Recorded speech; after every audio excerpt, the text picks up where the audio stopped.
بسم اللہ الرحمن الرحیم۔ السلام علیکم۔ زندگی میں ہم جو بڑی غلطیاں کر رہے ہوتے ہیں اور جن کو ہم معمولی سمجھتے ہیں، ان غلطیوں کو سدھارنے کے لیے ضرور کوئی مسیحا ہماری زندگی میں آتا ہے۔ آج کی کہانی یہ سچ بیتی ہے۔ ایک لڑکی کی ماں اور ان کی سہیلی نے سکھایا ماں کو ایسا سبق کہ زندگی بھر وہ یاد رکھے گی۔ آئیے آپ کو سناتے ہیں یہ دلچسپ لیکن سبق آموز کہانی کہ ہم سب کی اصلاح ہو جائے۔ بڑھتے ہیں اپنی ویڈیو کی طرف۔ پہلے ہمارے چینل کو سبسکرائب کر دیں، ساتھ ہی اس کے بیل کو ضرور دبائیں۔ کچن سے اٹھتی ہوئی کھانے کی مزیدار خوشبو سے میں نے اندازہ لگا لیا آج کوئی مہمان ہمارے گھر آ رہا ہے، ورنہ امی اور کچن میں یہ کیسے ہو سکتا ہے؟ وہ تو ہر وقت ٹی وی دیکھتی رہتی تھیں۔ انہوں نے کہا بھائی ابو کو ناشتہ نہیں دیا کیونکہ وہ رات گئے تک ڈرامے دیکھتی اور صبح دیر تک سو کر اٹھتی، اور جب سے بوا نے کچن سنبھالا تھا امی تو کچن میں جاتی ہی نہیں تھیں۔ تو پھر یہ کون مہربان ہستی ہے جن کی وجہ سے میری ماں آج کچن میں کھانے بنا رہی ہے؟ میں نے امی سے پوچھ ہی لیا امی کہ آج کوئی مہمان آ رہا ہے؟ امی نے کہا بہت خاص مہمان۔ یا اللہ، پاؤں تک لرز گئے۔ ابھی تو میں 18 کی بھی نہیں ہوئی اور امی کو میری شادی کی فکر ستانے لگی۔ میں نے دل میں سوچ لیا کہ میں امی کو صاف انکار کر دوں گی کہ ابھی میں پڑھنا چاہتی ہوں، ڈاکٹر بننا ہے۔ لیکن جب میں نے امی سے بات کہی تو میری امی نے کہا پاگل ہو گئی ہو کیا؟ کوئی تمہارا رشتہ لے کر نہیں آ رہا۔ پاگل ہو گئی ہو، کوئی تمہارا رشتہ لے کر نہیں آ رہا ہے، بلکہ میری بہت پرانی سہیلی آ رہی ہے۔ اور جب میں نے پوچھا ایسی کون سی سہیلی ہے جن کا ذکر آپ نے کبھی کیا ہی نہیں؟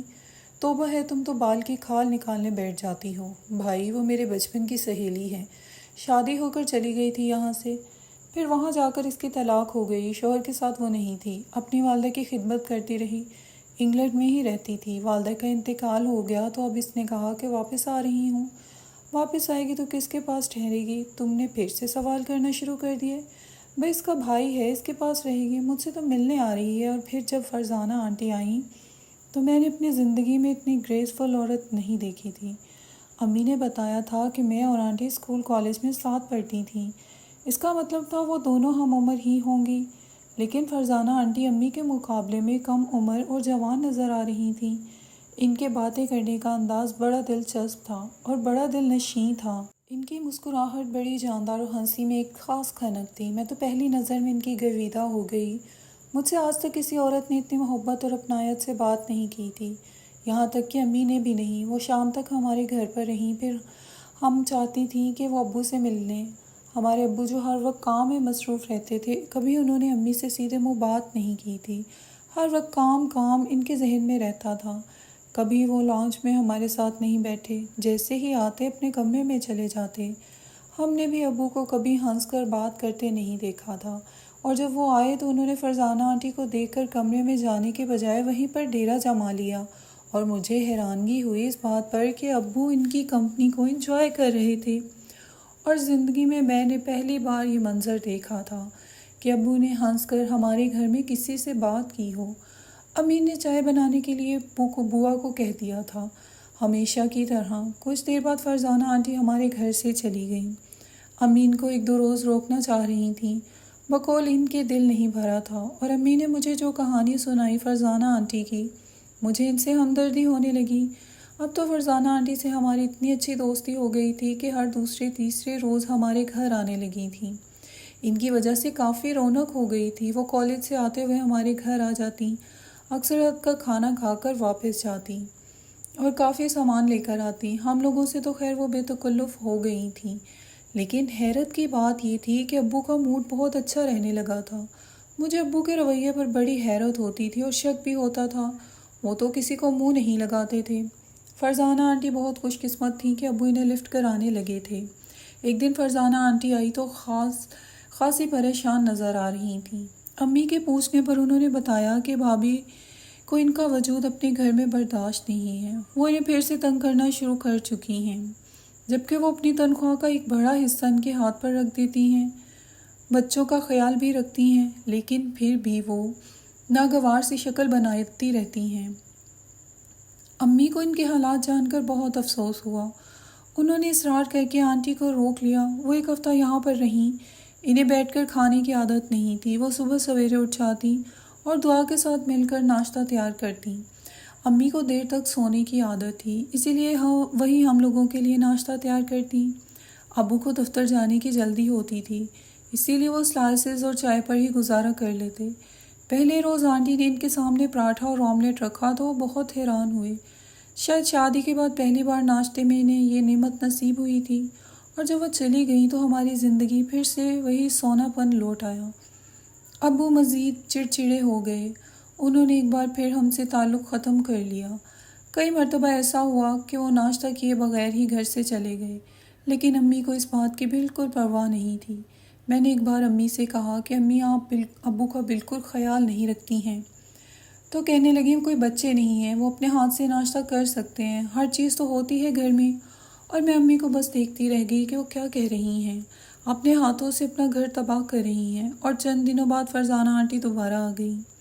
اس مرتبہ وہ ایک ہفتے کے لیے نہیں آئی تھی، بلکہ اپنے بھائی کا گھر چھوڑ کر آئی تھی، اور مستقل ہمارے گھر ان کو رہنا تھا۔ امی تو بہت خوش ہوئیں۔ امی کے ساتھ ساتھ ہمارے ابو کی جو خوشی تھی وہ مجھے برداشت نہیں ہو رہی تھی۔ دال میں کچھ کالا تھا۔ آنٹی نے امی کے احسان کا بدلہ یوں چکایا کہ مہمان کے بجائے گھر کی فرد بن گئیں۔ صبح اٹھ کر ابو کو انڈے اور پراٹھے کا ناشتہ دیتی، ہمارا خیال رکھتی۔ بوا نے ایک دن مجھے سمجھایا، بیٹا اپنے گھر میں یوں کسی غیر عورت کو جگہ دے دینا اچھی بات نہیں ہے۔ اپنی امی کو سمجھاؤ، اپنے شوہر کو اس طرح کسی عورت کے حوالے نہیں کرتے، چاہے وہ اس کی دوست ہی کیوں نہ ہو۔ کیا کروں بوا، امی تو آنکھیں بند کیے بیٹھی ہیں، فرزانہ آنٹی کے سحر میں مبتلا ہو چکی ہیں۔ بوا اور میں امی کو کیسے سمجھا سکتی ہیں، وہ تو سنتی ہی نہیں ہیں، ہر وقت سوتی رہتی ہیں یا ٹی وی دیکھتی رہتی ہیں۔ اور پھر جب اتفاق سے بوا کو چھٹی پر جانا پڑ گیا تو امی تو کچن میں کام کرتی ہی نہیں تھی۔ ان کے ہاتھ پیر پھول گئے۔ فرزانہ آنٹی نے اس موقع پر اپنا رول اچھی طرح نبھایا۔ وہ گھر کے کام بھی کرتی تھی، کچن کو بھی سنبھالتی تھی، جاب بھی کرتی تھیں اور پھر بھی فریش رہتی تھیں۔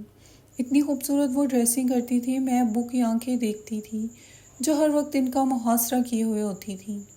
ابو نے کبھی امی کی طرف دیکھا تک نہیں تھا، اور فرزانہ آنٹی کو وہ ٹکر ٹکر دیکھا کرتے تھے۔ اور پھر یہ ہونے لگا کہ فرزانہ آنٹی جو ہمارے ساتھ دوپہر میں کھانا کھاتی تھیں، اب وہ لنچ ٹائم پر ہمارے ساتھ نہیں ہوتی تھیں، بلکہ جب وہ آتی تھی تو ان کے ہاتھ میں بڑے بڑے شاپر ہوتے تھے اور اس میں کھانا ہوتا تھا۔ میں بچی تھی لیکن میری چھٹی اس بہت کچھ بتا رہی تھی، نہ جانے کیوں امی کو نظر نہیں آ رہا تھا۔ اور پھر ایک دن میرا شک یقین میں بدل گیا جب فرزانہ آنٹی کسی کام سے کچن میں گئی ہوئی تھیں اور ان کا موبائل فون ٹیبل پر رکھا ہوا تھا۔ میں میگزین پڑھ رہی تھی، ان کی کال آ رہی تھی۔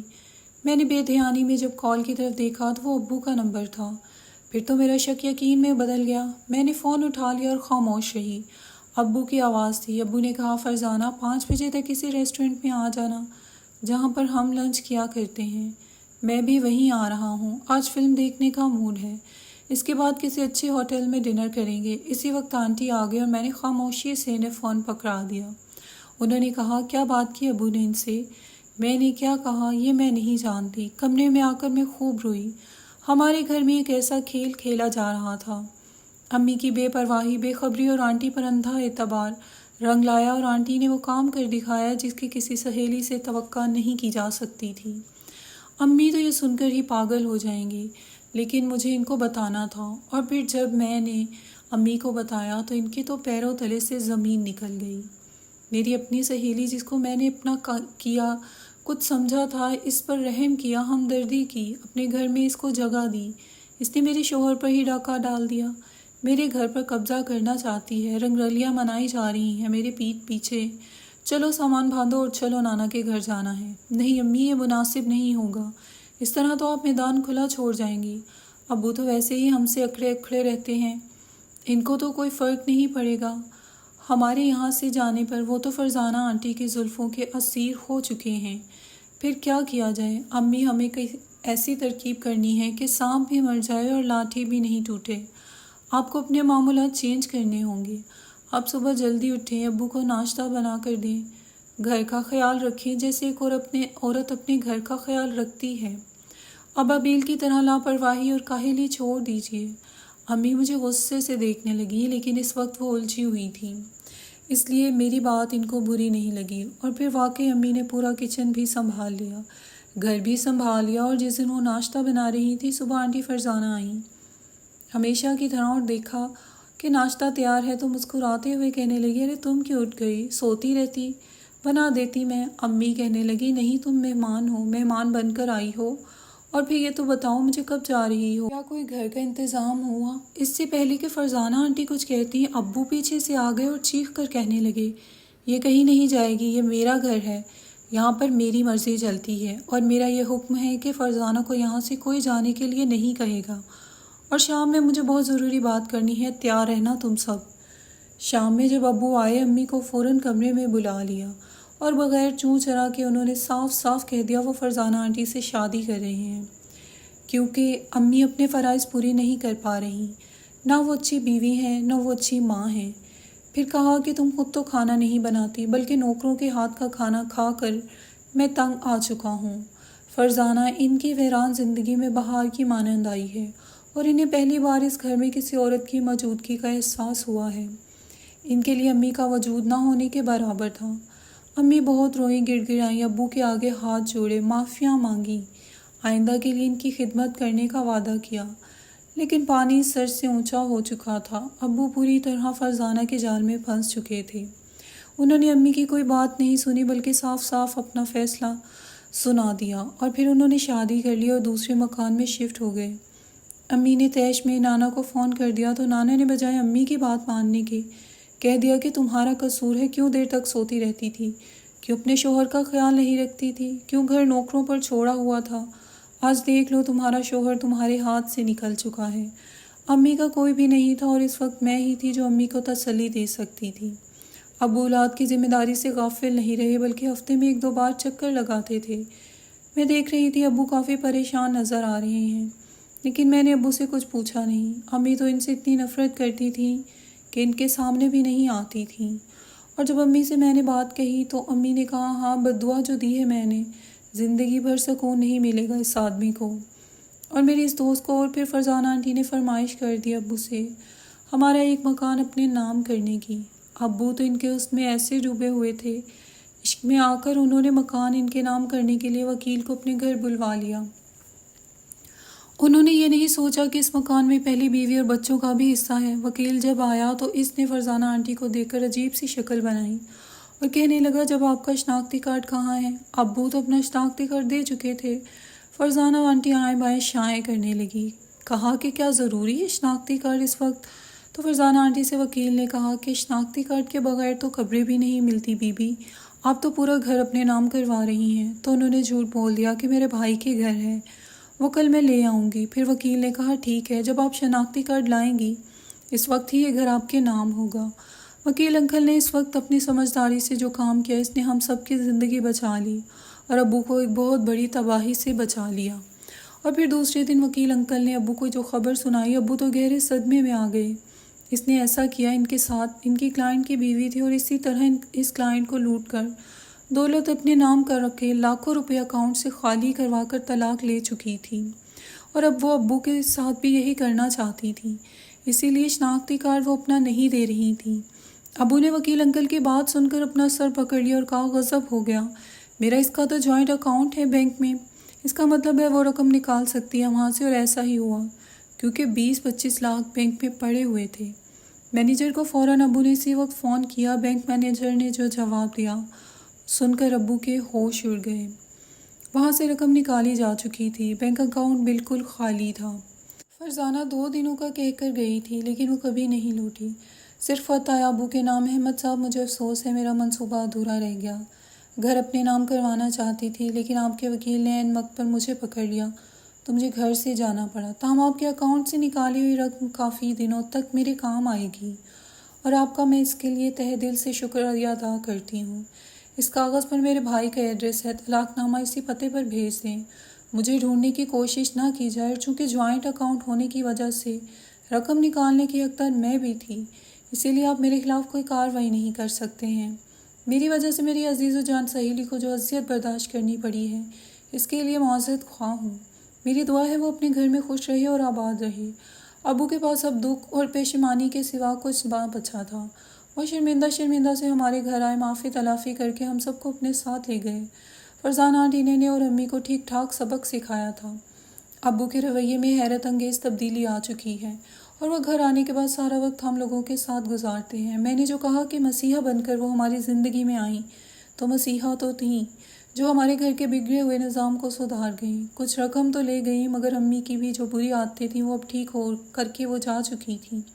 امی سمجھ چکی تھیں کہ انہیں اپنا گھر کیسے چلانا ہے اور ابو کو کیسے خوش رکھنا ہے۔